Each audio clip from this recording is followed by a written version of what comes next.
क्या आपको कहानियाँ सुनना पसंद है?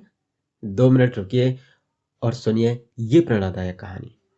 ये छोटी-छोटी कहानियाँ भी हमें बहुत बड़ी सीख दे जाती हैं। नमस्कार, मैं हूँ आपका दोस्त गौरव हिंदुस्तानी, सुरमा नगरी बरेली से। चलिए सुनते हैं ये रोचक प्रेरणादायक कहानी। एक सज्जन रेलवे स्टेशन पर बैठे गाड़ी की प्रतीक्षा कर रहे थे। तभी जूते पॉलिश करने वाला एक लड़का आकर बोला, साहब बूट पॉलिश।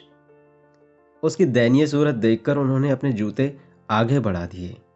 बोले, लो, पर ठीक से चमकाना। लड़के ने काम तो शुरू किया, परंतु अन्य पॉलिश वालों की तरह उसमें स्फूर्ति नहीं थी। वे बोले, कैसे ढीले ढीले काम करते हो, जल्दी जल्दी हाथ चलाओ। वह लड़का मौन रहा। इतने में दूसरा लड़का आया।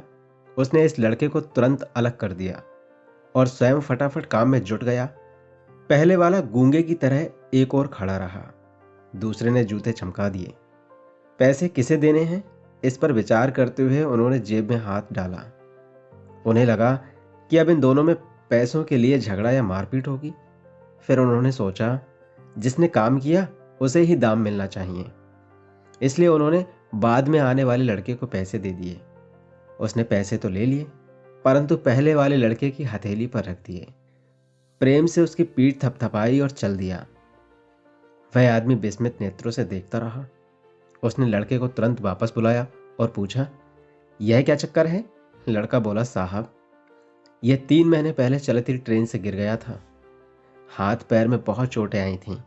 ईश्वर की कृपा से बेचारा बच गया, नहीं तो इसकी वृद्धा माँ और बहनों का क्या होता। बहुत स्वाभिमानी है, भीख नहीं मांग सकता। फिर थोड़ा रुककर वह बोला, साहब, यह जूते पॉलिश करने वालों का हमारा समूह है और उसमें एक देवता जैसे हम सबके प्यारे चाचा जी हैं, जिन्हें सब सत्संगी चाचा जी कहकर पुकारते हैं। वे सत्संग में जाते हैं और हमें भी सत्संग की बातें बताते रहते हैं। उन्होंने ही ये सुझाव रखा कि साथियों, अब यह पहले की तरह स्फूर्ति से काम नहीं कर सकता। तो क्या हुआ? ईश्वर ने हम सबको अपने साथी के प्रति सक्रिय हित, त्याग भावना, स्नेह, सहानुभूति और एकत्व का भाव प्रकट करने का एक अवसर दिया है। जैसे पीठ, पेट, चेहरा, हाथ, पैर भिन्न भिन्न दिखते हुए भी एक हैं, एक ही शरीर के अंग, ऐसे ही हम सभी शरीर से भिन्न भिन्न दिखाई देते हुए भी एक ही आत्मा, हम सब एक हैं।